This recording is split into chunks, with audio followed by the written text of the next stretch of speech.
ओमज्ञानतिमिरान्धस्य ज्ञानञ्जनशलाकया चक्षुरुन्मीलितं येन तस्मै श्रीगुरवे नमः। नमो विष्णुपादाय कृष्णप्रेष्ठाय भूतले श्रीमते भक्तिवेदान्त स्वामिन्निति नामिने। नमस्ते सारस्वते देवे गौरवाणी प्रचारिणे निर्विशेष शून्यवादी पाश्चात्य देशतारिणे। नमो महावदन्याय कृष्णप्रेमप्रदायते कृष्णाय कृष्णचैतन्य नामने गौरतुसे नमः।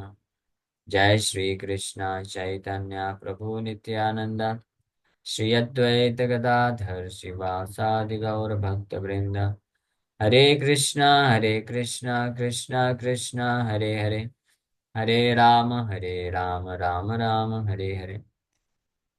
हरे कृष्णा। आप सभी भक्तों का हार्दिक स्वागत है आज के गौर कथा में। हम लोग चैतन्य भागवत आदि खंड से चर्चा कर रहे हैं। इसका दूसरा अध्याय और श्लोक संख्या 25 पे चर्चा कर रहे थे। तो श्री वृंदावन दास ठाकुर चैतन्य महाप्रभु का प्राकट्य अवतरण का लीला इसमें वर्णन करने वाले हैं। तो उसके पूर्व भगवान क्यों अवतरित होते हैं, भगवान के अवतरित होने के प्रमाण रेफरेंस गीता और भागवत से दिए। फिर फाइनली जो है वृंदावन दास ठाकुर वर्णन करते हैं कि युगे युगे भगवान बोले कि युगे युगे मतलब हर युग में मैं आता हूं। इसका मतलब कलयुग में भी आते हैं। कलयुग में किस रूप में आते हैं, अब उसका जो है भागवत से श्लोक को कोट करके प्रमाणित कर रहे हैं कि श्री चैतन्य महाप्रभु के रूप में कलयुग में भगवान अवतरित हुए आए। इति द्वापरूरीश स्तुवन्ति जगदीश्वरम नाना तंत्र विधान कलावपि तथा शुनु। तो नाना तंत्र विधान है ना, मतलब अनेकों श्रीला भक्ति ठाकुर बताते हैं नाना तंत्र विधान है ना का अर्थ है, ये भागवत में टीका करते हुए बताते हैं कि नारद पंचरात्र, जो पांचरात्रिक विधि है, और साथ में अ, हरिनाम संकीर्तन भागवत विधि, ये दोनों के माध्यम से जो भक्त लोग हैं ऐसे अवतार का वर्शिप करते हैं, पूजा करते हैं। क्योंकि इसमें भी कई बार वो चीजें हुई कि कुछ लोग हैं जो केवल भागवत मार्ग को ही करने का बोलते हैं, लेकिन कंडीशन बद्धावस्था में ये दोनों मार्ग को स्वीकार करना जरूरी है। भागवत मार्ग पूर्ण रूप से शुद्ध रूप में 100% तरीके से भागवत मार्ग जो है केवल लिबरेटेड लोगों के लिए।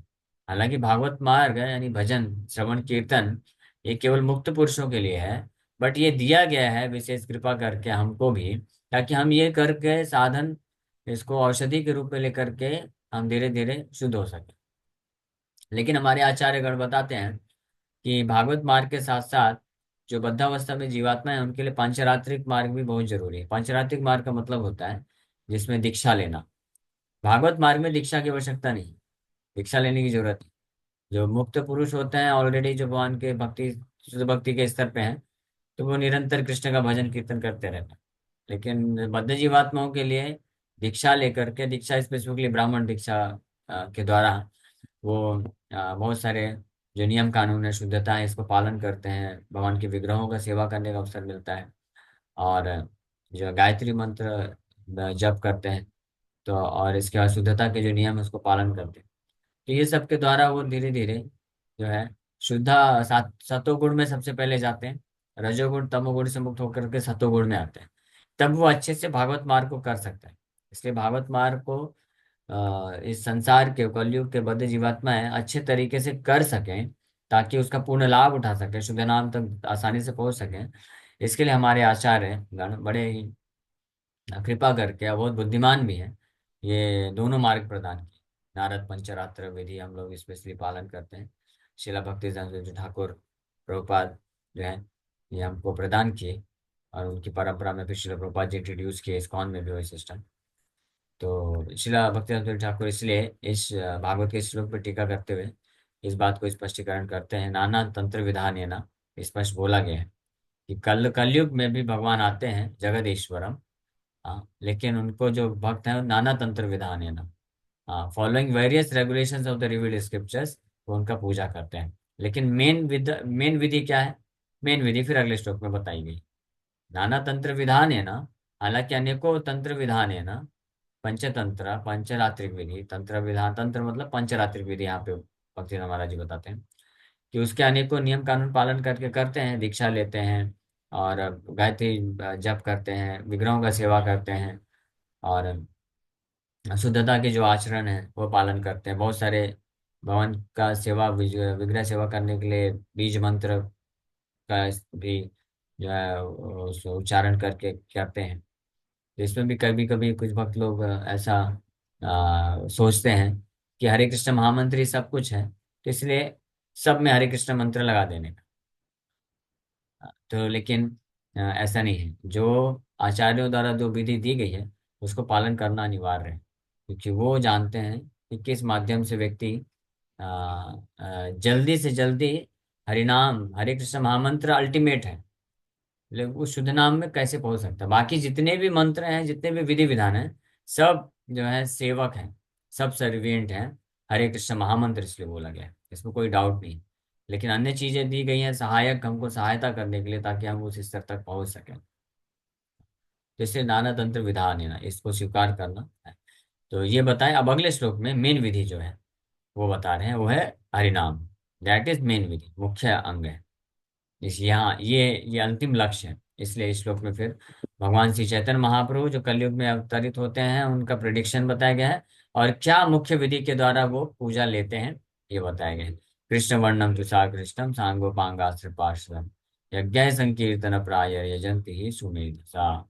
जो सुमेधा है, जो वास्तविक बुद्धि जिनकी होती है विकसित, तो वो मुख्य विधि संकीर्तन यज्ञ के द्वारा, हरिनाम जप के द्वारा मुख्य विधि को स्वीकार करके ऐसे भगवान जो है, जो कृष्ण वर्णम तुषा कृष्णम, जो कृष्ण का वर्णन करते हैं हमेशा, ये कृष्ण वर्ण यानी कृष्ण के कैटेगरी के हैं, लेकिन उनका अंग कांति गौर है, गौर वर्ण के हैं। तुषा अकृष्णम, जो अपने सांग, जो अंग उपांग और पार्षद के साथ आए हैं, अस्त्र अंग उपांग अस्त्र पार्षद के साथ आए हैं, उनका पूजा किया जाता है। सुमेधसा, अत्यंत तीक्ष्ण बुद्धि रखने वाले, जो शुद्ध बुद्धि रखने वाले भक्तगण हैं, वो हरिनाम जप के द्वारा उनका पूजा करते हैं। The word Tusha refers to his he whose color is not blackish. In other words, he whose luster is golden. Intelligent persons worship this Lord. Your son Krishna appears as an incarnation in every millennium. In the past, he assumed three different colors, white, red, and yellow. And now he has appeared in a blackish color. ये गर्गाचार्य भी भागवत में बोलते हैं। हाँ। इदानीं कृष्णतां गता युक्त रक्त शुक्ला तथा पीता। ये श्लोक है भागवत में, यहाँ पे बताया गया, यहाँ पे आया भी।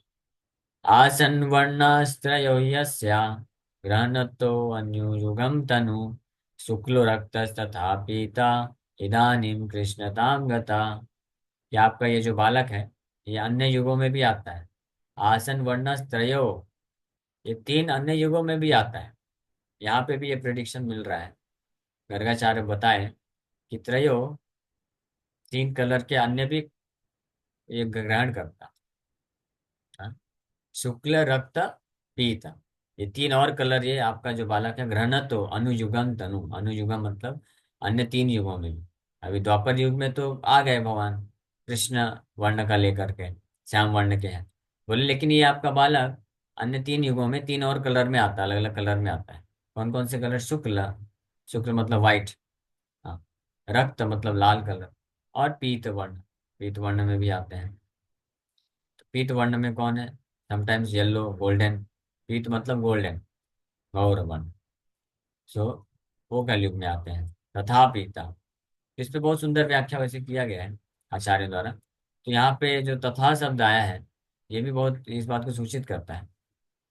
ये गर्गाचार्य बोल रहे हैं कि शुक्ल रक्त सतयुग और त्रेता युग का हो गया, और इदानीम द्वापर युग का, इदानीम मतलब इस समय, द्वापर युग की बात है। कृष्णताम गता, कृष्ण वर्ण में आए हैं, श्याम वर्ण आए हैं। लेकिन तथा पीता सूचित करता है कि ये पीत वर्ण कलयुग में भी आता है आपका बालक, कलयुग में भी आएगा, या ऐसा बोल सकते हैं। या कलयुग, ये चारों युग में ऐसे आते रहते हैं, तो कलयुग में भी आता है ये बालक आपका, लेकिन उसमें गौर वर्ण में आता है। पीत मतलब गौर्ण, गौर वर्ण। तो ये तथा शब्द पे बहुत अच्छा श्री राजीव गोस्वामी जो है आचार्य ऐसे व्याख्या करते हैं। यहाँ पे स्पष्टीकरण कर रहे हैं कि यस कलयुग में भी आता है अनुयुगम तनु। अनुयुगम मतलब, और ये सब जो शब्द है अनुयुगम, ये भी सूचित करता है कि युग आफ्टर युग, युगे युगे, जो भगवान गीता में भी बोले युगे युगे। तो अनुयुगम मतलब, अनु का मतलब होता है कि बिना ब्रेक के, एक के बाद एक के बाद एक। तो चारों युग में आएगा तभी तो अनुयुगम होगा ना। अगर केवल तीन ही युग में आएंगे, कलयुग में नहीं आएंगे, तो फिर ब्रेक हो गया। इसलिए अनुयुगम भी ये प्रमाणित करता है कि यही कृष्ण कलयुग में भी आते हैं। हाँ, तथा पीता भी ये प्रमाणित करता है कि यही कृष्ण कलयुग में पीत वर्ण में आते हैं, गौर वर्ण में आते हैं, जो अभी कृष्ण दाम करता है। और आकर के क्या करते हैं, क्या कार्य होता है, इसका वर्णन फिर इस श्लोक में किया जा रहा है। कृष्ण वर्णम तो सागरिष्णम सांगोपांगा पार्षद, ये कार्य करते हैं। और प्रैक्टिकली देखा जाए तो ये कार्य किसने कर दिखाया, ये श्री चैतन्य महाप्रभु की।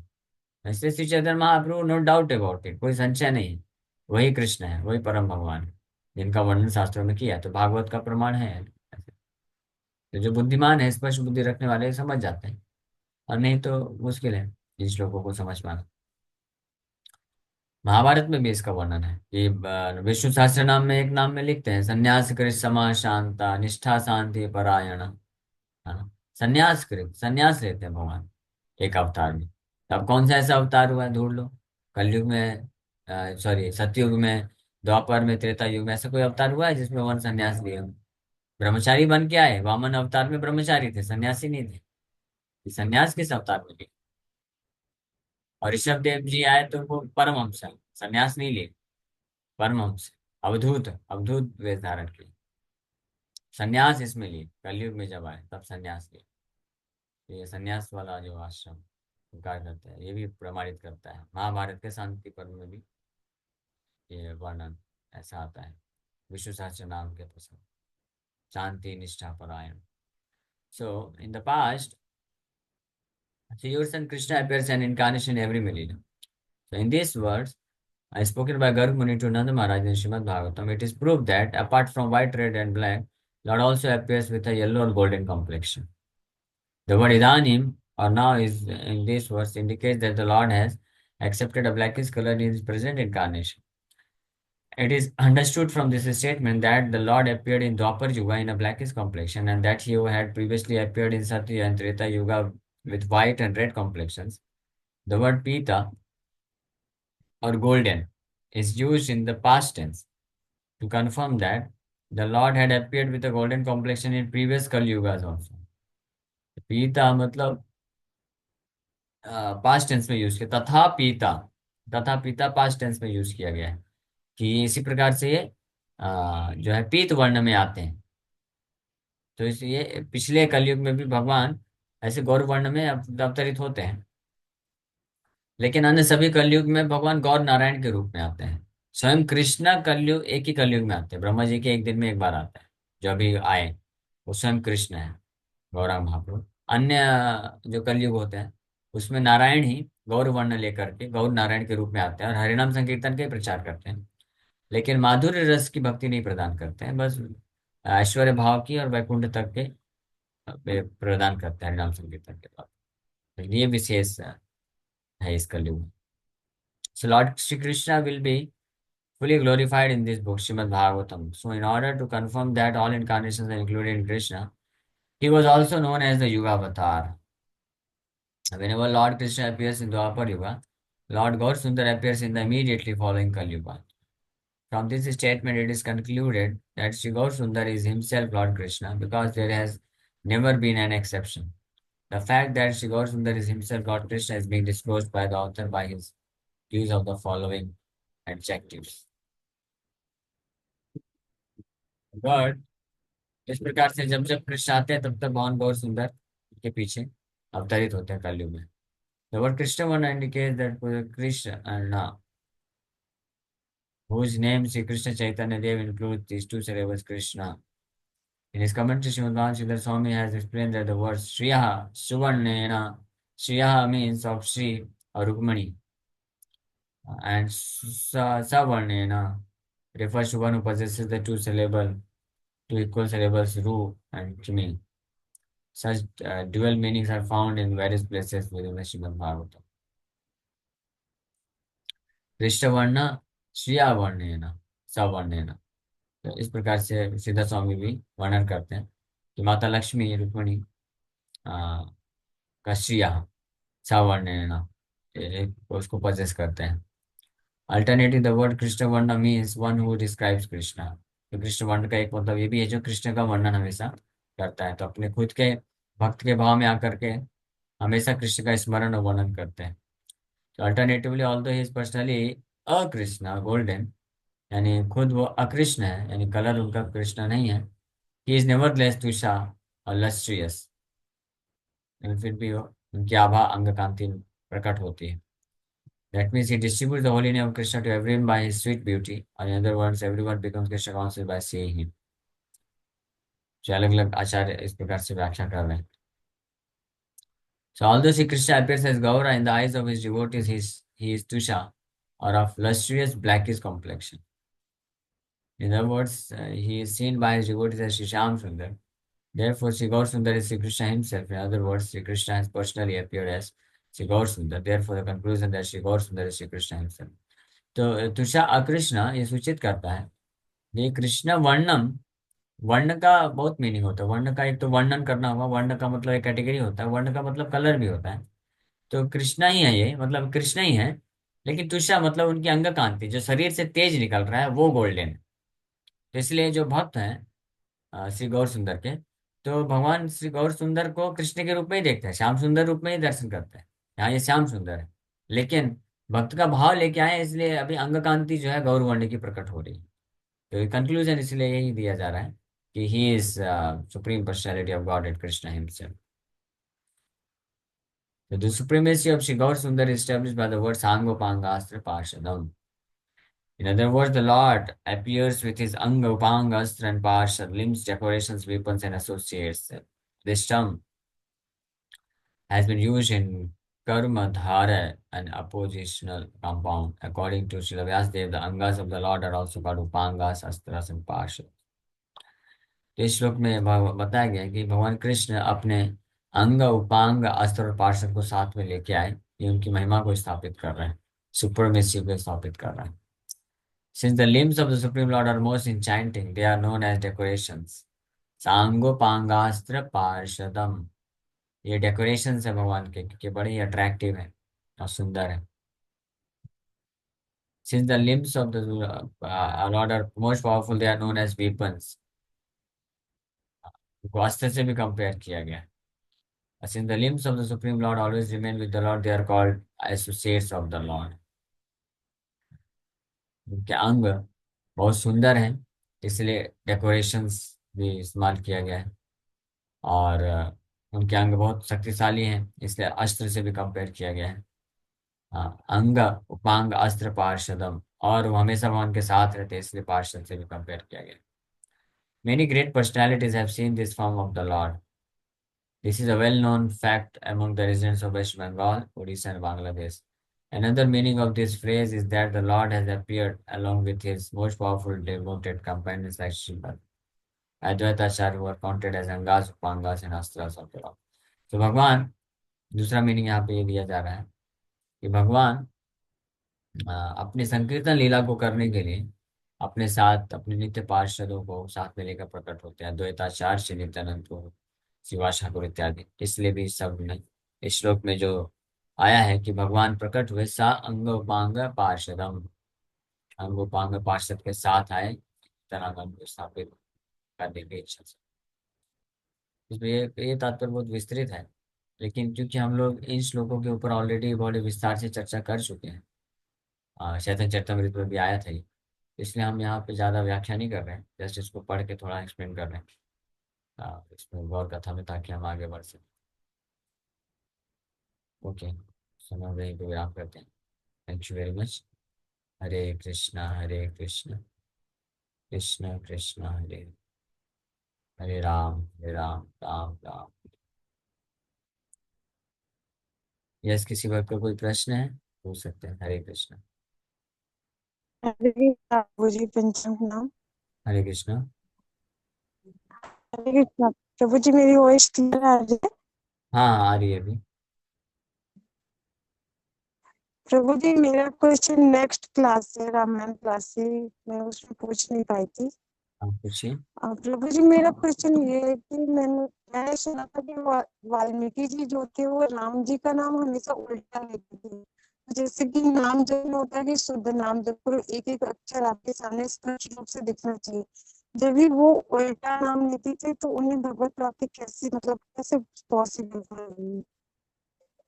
क्योंकि वो जो है भगवान के नाम में शक्ति है पूरी। तो उल्टा नाम भी लिए, लेकिन वो हुआ भगवान का राम का ही नाम आया। मरा मरा मरा बोलते हुए तो राम ही राम उच्चारण हुआ ना।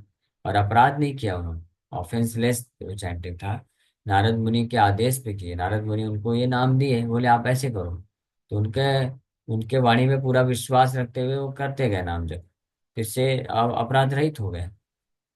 और इस तरह से किए, इसलिए वो शुद्ध नाम को प्राप्त कर लिए बहुत जल्दी। तो इसीलिए हम भले ही हमारे हृदय में कितना अपराध पाप हो, अगर हम किसी शुद्ध वैष्णव को स्वीकार करके उनके मार्गदर्शन में रह करके अगर नाम जप चालू कर देते हैं, तो नाम जप के प्रभाव से पहले सारे अपराध नष्ट हो जाते हैं, पाप नष्ट हो जाते हैं।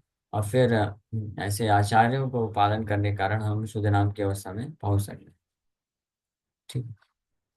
था आप कि पूछिए। सोल जब हमें मतलब गाइड करती है हर चीज के लिए, तो मतलब इंटेलिजेंस सोल के पास कैसे, मतलब गाइड करने का पावर रहता है? नहीं सोल, मेरे कहने का मतलब ये नहीं है। अब कल हम लोग और इस पे विस्तार से चर्चा करेंगे। सोल को गाइड नहीं करना है, सोल्स प्रेजेंस इज रिक्वायर्ड। यानी हमारा जो है, वी हैव द चॉइस, ये हमेशा इसलिए मैं बार बार बताता हूँ, desire and decision. We have to choose, हमारे पास एक्चुअली में इतना ही फ्रीडम है। जैसे इसलिए वो ड्राइवर वाला एग्जांपल बेस्ट है। आप वो कैब में बैठे हैं, तो आप गाड़ी चला नहीं सकते। आप ड्राइवर को गाइडेंस नहीं दे सकते कि ऐसे ऐसे गाड़ी चलाओ। वो ड्राइवर को आता है, वो ड्राइवर मतलब इंटेलिजेंस, और स्टेयरिंग मतलब माइंड, और व्हील्स मतलब सेंसेस। लेकिन आप डिसाइड कर सकते हैं कि आपको कहाँ जाना है, डेस्टिनेशन आप सेट कर सकते हैं। तो डेस्टिनेशन के अकॉर्डिंग इंटेलिजेंस लेके जाएगा। हाँ, अगर उस डेस्टिनेशन तक जाने के लिए इंटेलिजेंस को रास्ता नहीं पता है, तो वो फिर हेल्प लेगा। सिंपल सी बात है। तो हमारा बुद्धि, जैसे कोई व्यक्ति डिसाइड किया, I want to become fully Krishna conscious, मेरा कृष्ण के चरण कमल मेरा डेस्टिनेशन है, मैं बनाता हूँ। तो अगर उसका बुद्धि नहीं है विकसित, तो फिर वो गाइडेंस हेल्प लेगा। जैसे ड्राइवर गूगल मैप देखेगा, तो ऐसे फिर ऐसा व्यक्ति क्या करेगा, शास्त्र पढ़ेगा, भक्तों का संग करेगा, जानेगा कि कैसे करना है। तो सिंपल सी बात है, अगर स्टेयरिंग, मन स्टेयरिंग है, तो मन स्टेयरिंग चलाते नहीं आता है, तो ट्रेनिंग ले लेगा, सीख लेगा। समझ में आया क्या? तो ये डिजायर है, आत्मा की डिजायर, क्योंकि आत्मा श्रेष्ठ है, मन बुद्धि से भी ऊपर है। इसलिए अगर आत्मा डिजायर करता है, चूज करता है कि I want to be with Krishna, I want to become fully Krishna conscious, तो फिर मन बुद्धि जो है उस हिसाब से वो मैनेज करेगा, गाय उसको ट्रेनिंग देगा, ताकि वो कृष्ण की ओर हमको लेके जाए, ना कि इस भौतिक संसार में फंसा है। तो हम लोग कल की क्लास में इसको विस्तार से चर्चा करने वाले हैं। भगवान जो बोल रहे हैं श्लोक में, कि मन की सहायता से अपना उद्धार करो, ना कि अपने आप को डिग्रेड कर लो। कौन भक्त कितना शुद्ध भक्त है, अगर इसका जांच करना है, अलग अलग इसके परीक्षण है। लेकिन भागवत के प्रति श्री भागवतम का कितना अनुरक्त है, कितना आसक्त है, उसकी आसक्ति भागवतम के प्रति कितनी है, जितनी प्रगाढ़ आसक्ति होगी उतना बड़ा शुद्ध भक्त होगा। उदाहरण के लिए सनातन गोस्वामी का उदाहरण हमने सुना था अमृत प्रोग प्रवचन में। इसको थोड़ा और अच्छे से क्लियर कहेंगे। सही बात है। तो भागवत में इसका व्याख्या किया गया है। धर्म प्रोज्जितो कहितवत्र निर्मत्सराणाम सताम, वेद्यम वास्तवत्र वस्तु शिवदम तापत्र उन्मूलनम।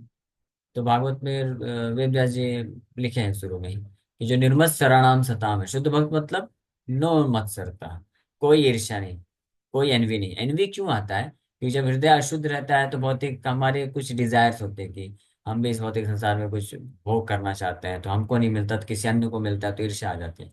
तो जो निर्मत सराहना शुद्ध भक्त होते हैं, उनको कोई भौतिक संसार से कोई चीज प्राप्त करने की इच्छा नहीं है, केवल कृष्ण की सेवा करना चाहते हैं, तो निर्मत्सर होते हैं। तो ये भागवत ग्रंथ उनके लिए। और ऐसे रसिक और मोह मोह, उस श्लोक के लास्ट में लाइन में आता है कि भूमि रसिका, ऐसे रसिक लोग जो है भागवत के एक एक श्लोक के एक एक शब्द में आस्वादन कर सकते हैं, रस प्राप्त कर सकते हैं। तो ये सत्य बात है। जी जी जी, थैंक यू। मुहु रहो रसिका भूमि भावुका। हाँ, तो मुँह रहो रसिका। भूमि भावुका। तो बहुत अच्छा लगा सुन करके, thank you very much. Hare Krishna.